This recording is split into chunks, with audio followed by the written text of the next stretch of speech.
तो आज हम रामजी नज़्ज़र की किताब how to hack back your mind के कुछ बहुत ही ज़रूरी आइडियाज़ को समझने वाले हैं। तो चलिए शुरू करते हैं।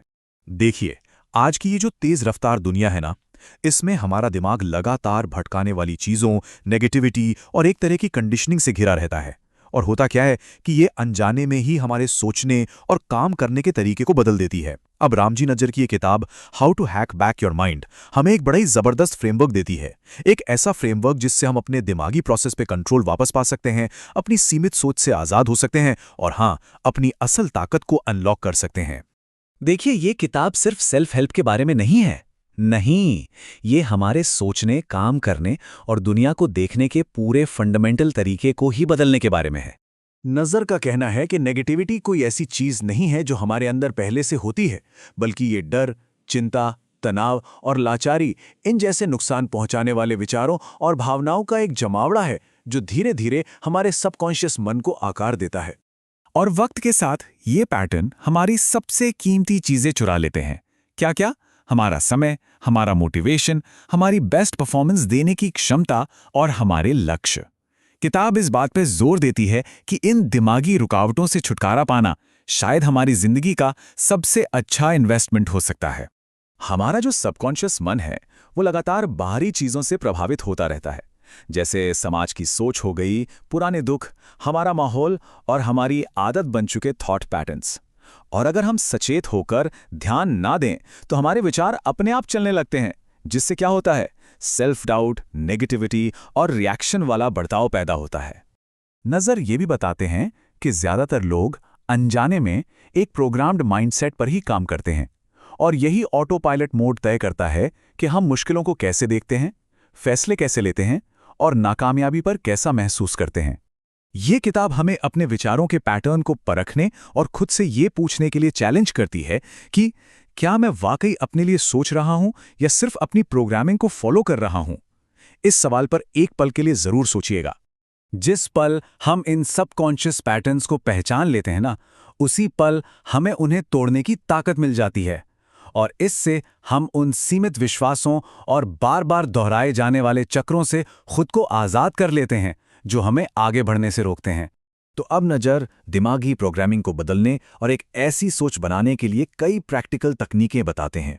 एक ऐसी सोच जो स्पष्टता, इरादे और आत्मविश्वास पर आधारित हो। तो पहली स्ट्रैटेजी है एफर्मेशंस। देखिए, हमारे शब्द और हम खुद से जो बातें करते हैं ना, वो हमारे सबकॉन्शियस मन को बदलने में बहुत बड़ा रोल निभाते हैं। क्यों? क्योंकि शब्दों में एनर्जी होती है। तो जब हम नेगेटिव बातों को पॉजिटिव स्टेटमेंट से बदलते हैं तो हम अपने अंदर की दुनिया को बदलना शुरू कर देते हैं। अच्छा, दूसरी तकनीक है विजुअलाइजेशन। हमारा दिमाग असली और कल्पना की हुई चीजों पर एक जैसी मजबूती से रिएक्ट करता है।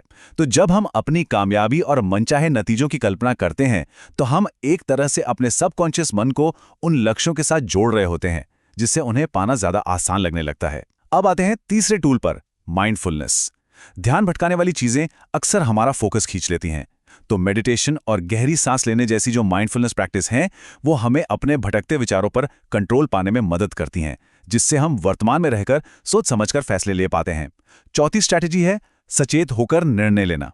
नज़र कहते हैं कि हमें अपनी भावनाओं या आदतों में बहकर लिए गए फैसलों पर सवाल उठाना चाहिए। मतलब रिएक्ट करने के बजाय हमें रुकना है, सोचना है और ये देखना है कि क्या हमारे एक्शन हमारी वैल्यूज और लंबे समय के लक्ष्यों से मेल खाते भी हैं या नहीं। और पांचवां और आखिरी कदम है आत्मखोज के जरिए खुद को मजबूत बनाना। अपने दबे हुए डर और अनसुलझी भावनाओं को उजागर करने के लिए जर्नलिंग और सेल्फ अवेयरनेस जैसी प्रैक्टिस बहुत जरूरी है। याद रखिए, जागरूकता ही जहरीले थॉट साइकिल्स को खत्म करने का पहला कदम है। ओवरथिंकिंग यानी बहुत ज्यादा सोचना, ये मेंटल फ्रीडम के रास्ते की सबसे आम रुकावटों में से एक है। कई लोग खुद को एनालिसिस पैरालिसिस में फंसा हुआ पाते हैं। या तो पुरानी बुरी बातों को दोहराते रहते हैं या अपनी ही काबिलियत पर शक करते रहते हैं। नज़्ज़र साफ बताते हैं कि ओवरथिंकिंग से सिर्फ ठहराव और खुद का ही नुकसान होता है। तो सवाल यह है कि इस चक्र से बचें कैसे। पहली चीज, दिमागी सीमाएं तय करें। पहचानें कि आपका मन कब भटक रहा है और उसे जानबूझकर किसी प्रोडक्टिव काम पर लगाएं। दूसरी चीज, विचारों से दूरी बनाने की प्रैक्टिस करें। मतलब उन्हें बस देखें, बिना उनमें भावनात्मक रूप से उलझें। और तीसरा, डरने के बजाय एक्शन लें। भाई, काल्पनिक दुनिया में अटके रहने से तो बेटर है कि आगे बढ़ने के लिए छोटे छोटे कदम उठाएं। जब हम अपने विचारों के साथ एक मजबूत रिश्ता बना लेते हैं तो हम ओवरथिंकिंग को प्रोडक्टिव सोच में बदल देते हैं, जिससे ठहराव की जगह क्या होता है?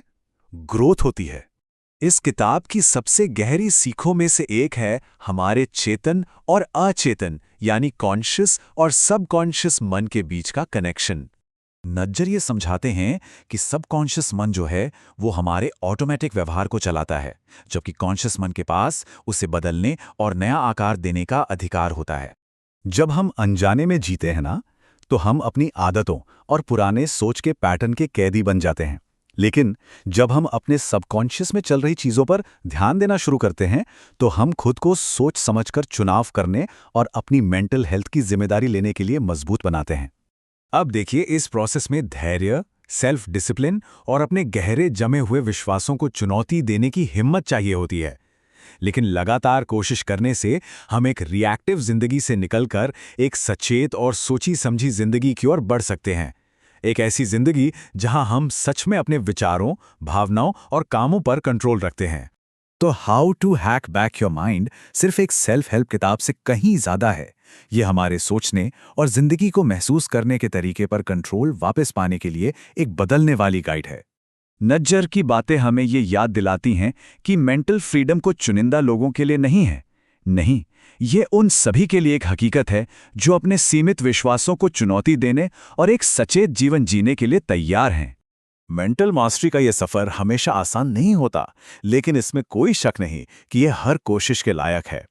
चाहे फैसलों में स्पष्टता चाहिए हो, नेगेटिविटी से आज़ादी चाहिए हो या जिंदगी में एक नया मकसद, ये किताब उन सभी टूल से लैस करती है जिनकी ज़रूरत एक ऐसी जिंदगी जीने के लिए है जो जानबूझकर लिए गए विचारों, एक्शन और आत्मविश्वास से भरी हो।